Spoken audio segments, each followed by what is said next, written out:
intensa y muy interesante sesión. El tema que yo voy a tocar es el juez laboral en México, principalmente visto de cómo vamos a sufrir este proceso en las entidades federativas. Bien, la siguiente, por favor. Voy a tratar de no ser redundante porque ya se han tratado algunos temas.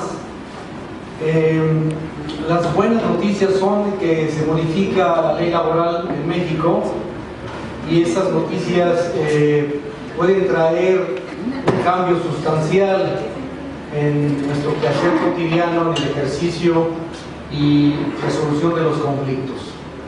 Estas buenas noticias tardaron para trastocar el imperio de las juntas de conciliación y arbitraje, que fueron las entidades revolucionarias a quienes se les destinó el conocimiento y resolución de los conflictos laborales.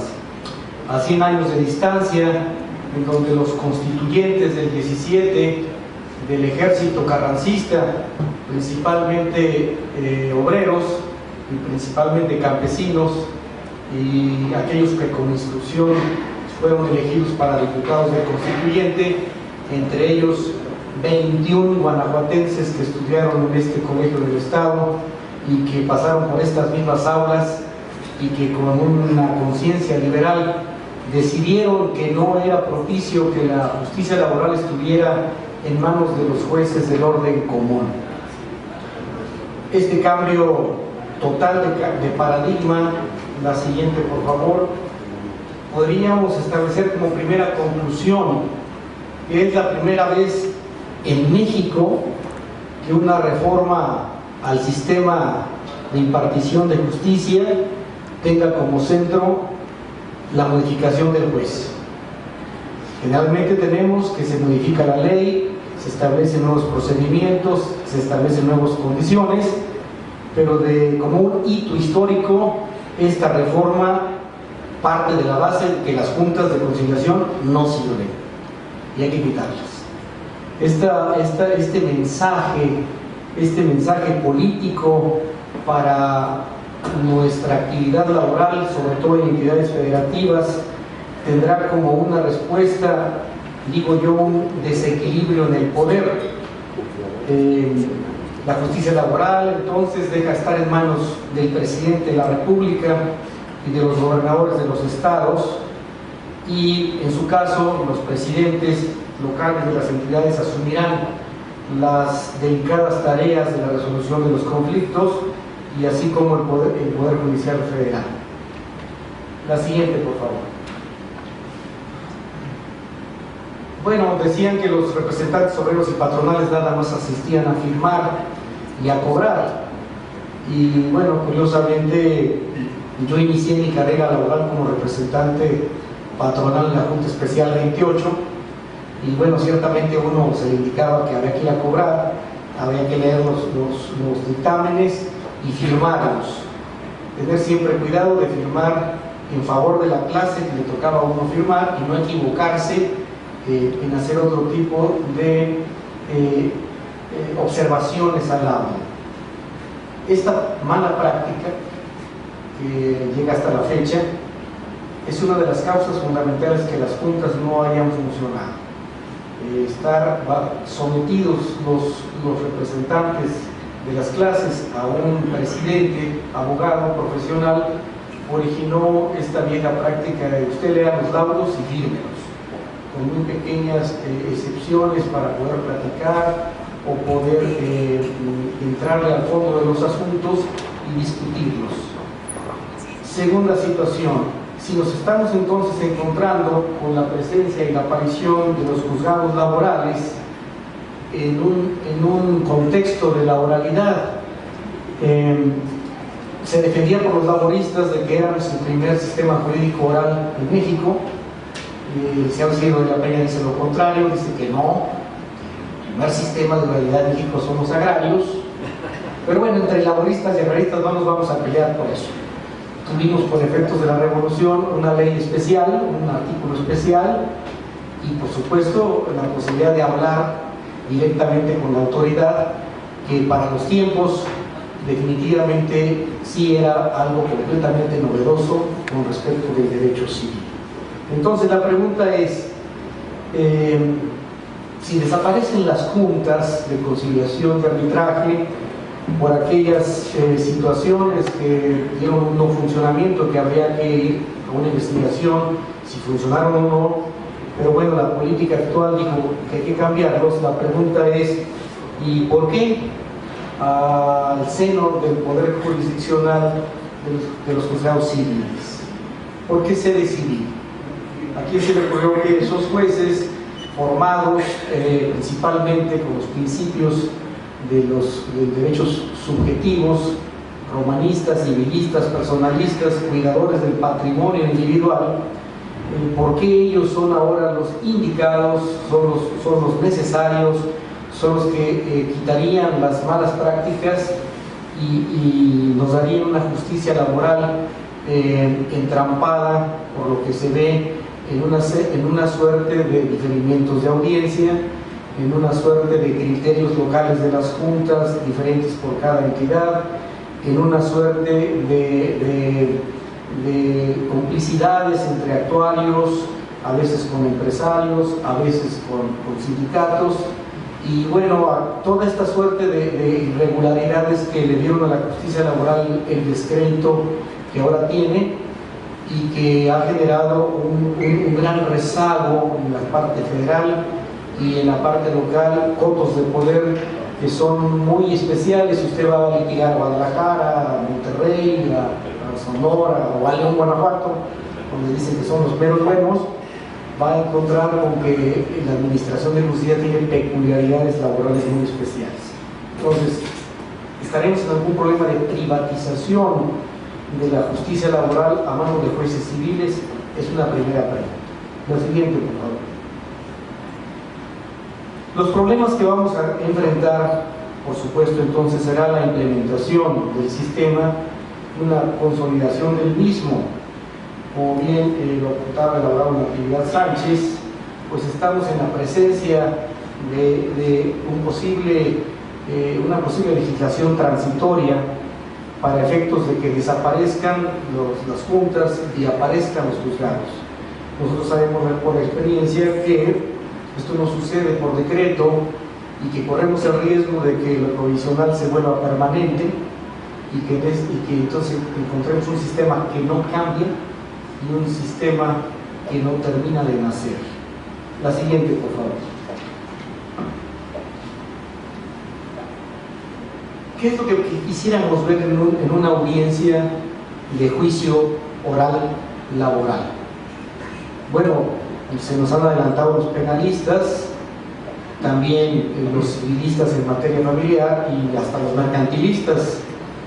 Lo que nosotros quisiéramos ver en un juzgado de audiencia laboral oral, pues es al juez, y que estuviera ahí presente en toda la audiencia, que nos verificaran ciertos presupuestos procesales para el uso de la voz en las audiencias, porque los laboristas, como es un procedimiento predominantemente oral que permitía llevar el escrito o no llevarlo y luego hacer uso de la voz por tiempo indefinido, pues algunos laboristas se hicieron actores de cine, ¿no? Y entonces ahí hablaban y hablaban y hablaban y eran horas y horas y horas y parecía que no se les podía decir que no, que tenían un tiempo limitado para el uso de la voz.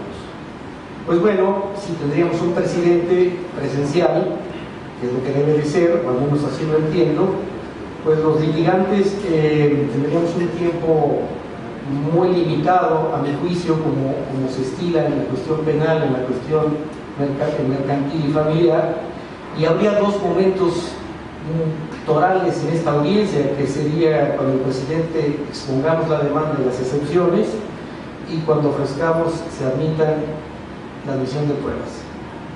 Estos dos acuerdos de tener por contestada la demanda y por admitidas las pruebas son dos acuerdos que nos consta que se guardaban siempre en el secreto de la Secretaría de Adjunta de las Juntas. Ya hacíamos el trabajo, entonces todo es oral, ya nos presionaban a terminar y nos vamos a reservar el puesto. válgame Dios, ¿y cuánto tiempo se lo van a reservar? Bueno, es un tiempo prudente. Ya puede ser una semana, 2 semanas, 3 meses, incluso más tiempo si se porta usted mal, y si da lata, pues vamos a descartar todas las pruebas. Son estos 2 acuerdos torales en la audiencia laboral, que es tener por contestada la demanda, ¿verdad?, hacer valer las acciones, someter las excepciones. Yo no sé si la réplica y la contrarréplica la vayan a dejar, porque también ahí se replanteaban las demandas y se replanteaban las excepciones, y bueno, se hacía eterna esta situación de la litis. Tuvo que decir la Corte que lo que se decía nuevo en la litis, no, en la réplica y contrarréplica, no formaba parte de la litis. Entonces, juzgado laboral, pues laboral, principios procesales. ¿Cómo se verificará el proceso ante un solo juzgador y el juez deberá estar presente? Bueno, mi respuesta es sí, debe estar presente, y desde luego que esta audiencia debe ser ya sin papeles, debe ser grabada y debe ser evidentemente ya preparada con una serie de supuestos para poder desahogar en una audiencia de debate o de juicio laboral las pruebas, ¿verdad?, respetando las reglas del debate, y por supuesto que se resuelvan, como lo dicen los principios que tuvieron lugar. La siguiente, por favor. La siguiente. Bueno, tenemos principios consagrados en materia laboral que ya todos conocemos, que son los principios de ser público, de ser gratuito, de ser inmediato, de ser predominantemente oral y ser conciliatorio. Ahí hay una frase más en donde dice que la Junta deberá tener una mayor concentración y tendrá una mayor sencillez. La siguiente, por favor. La reforma en derechos humanos del 10 de junio de 2011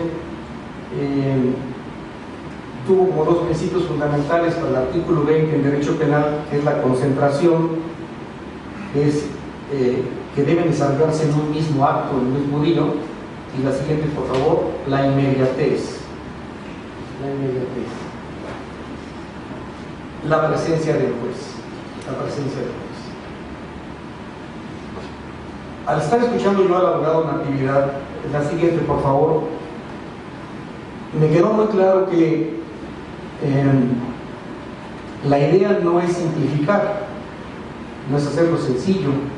Aquí hace un momento un compañero que estaba escuchando las pláticas, oye, entonces el derecho laboral es más complejo de lo que me imaginé.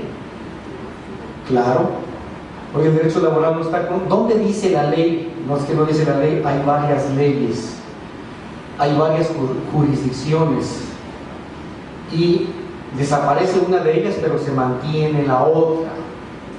Esto es algo así como se van los fantasmas, pero los que están en el estado, eso se queda. Y entonces sí me preocupó a mí, porque la jurisdicción laboral, que yo decía al inicio de mi plática, yo la veo como que ya es mayor de edad, como que ya es un derecho que en las universidades se estudia, ya hay programas, ya hay maestrías, incluso hay doctorados de derecho laboral.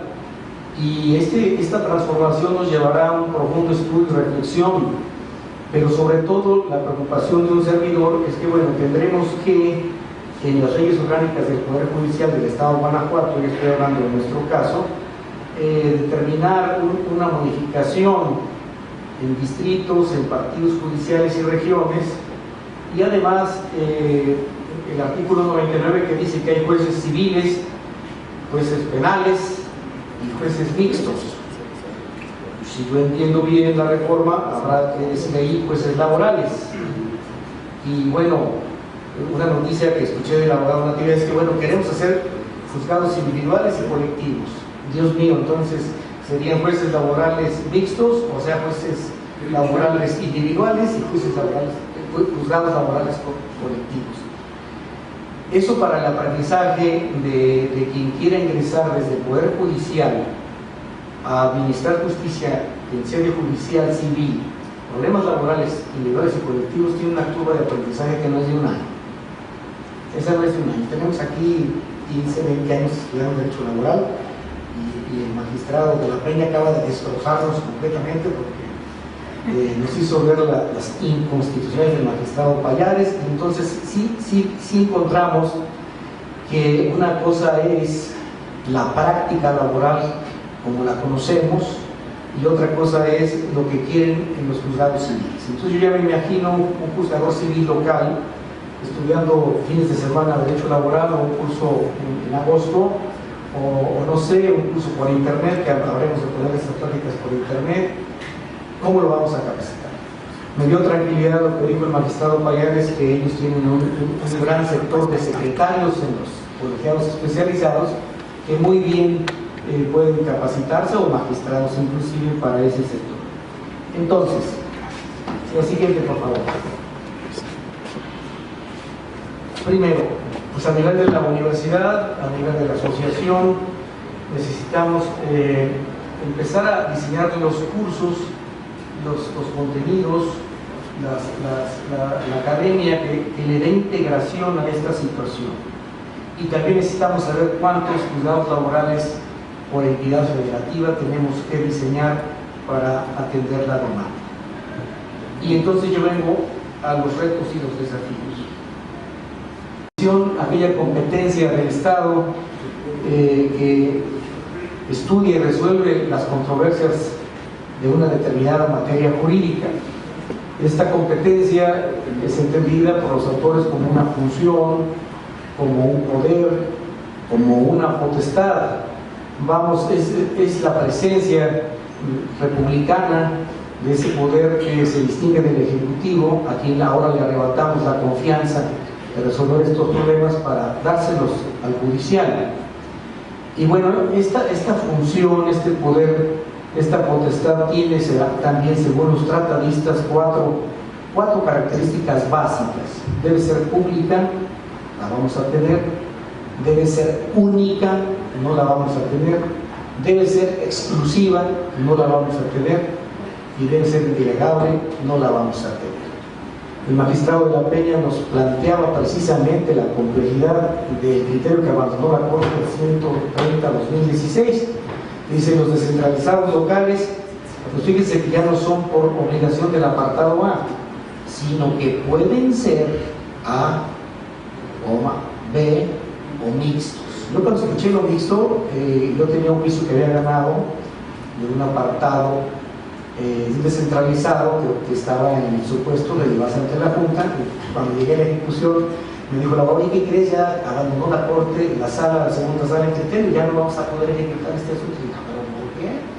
No, bueno, pues porque ya no es aquí en el A, sino que puede ser A o B o mixto, y como no sabemos qué es eso, pues no se puede ejecutar.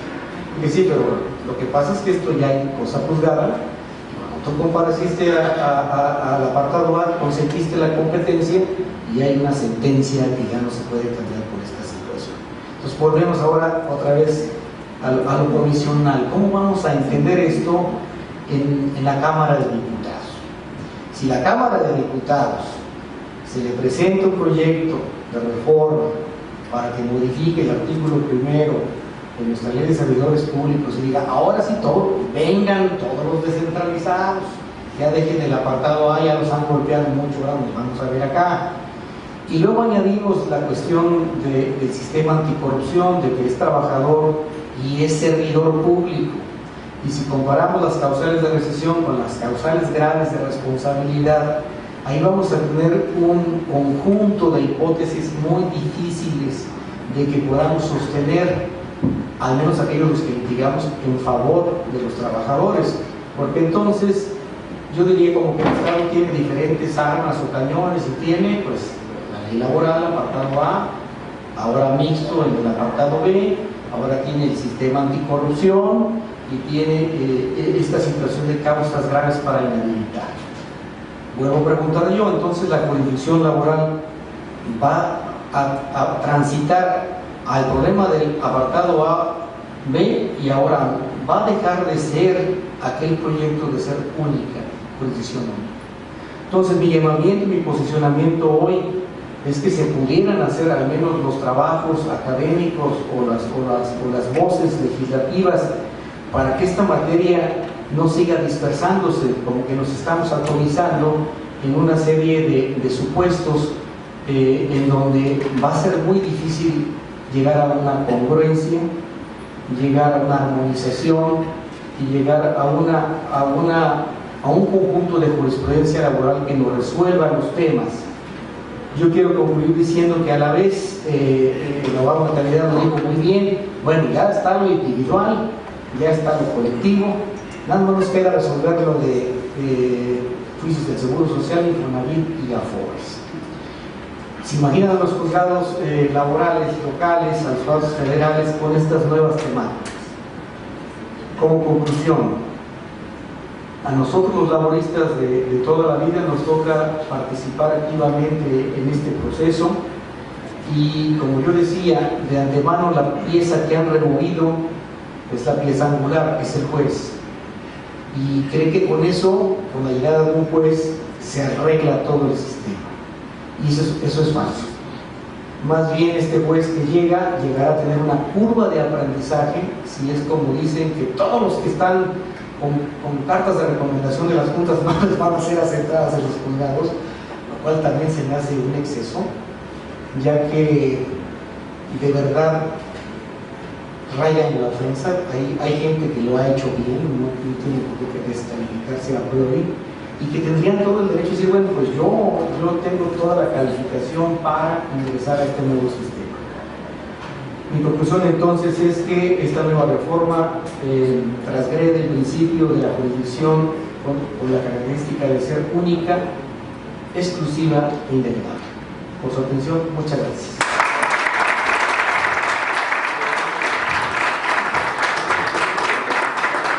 Agradecemos la participación del doctor Eduardo Pérez Alonso en la conferencia El Juez Laboral en México. En estos momentos, él mismo entregará un pequeño obsequio de reconocimiento a nuestros ponentes. Agradecemos que pasen al frente al magistrado Tomás Natividad Sánchez.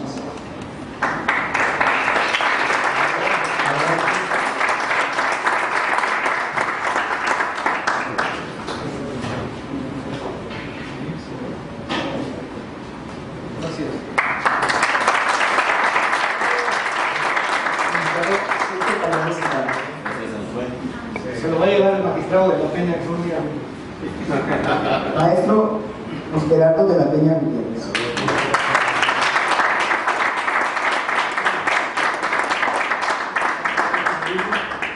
Bueno, el tercer aviso es que están invitados a comer por parte de un servidor. Vamos a iniciar la comida a las 2 de la tarde en el conocido restaurante que se llama Trattoria, aquí muy cerca de la iglesia de San Diego, segundo piso. Entonces, cordialmente invitados. Muchas gracias y buenas tardes.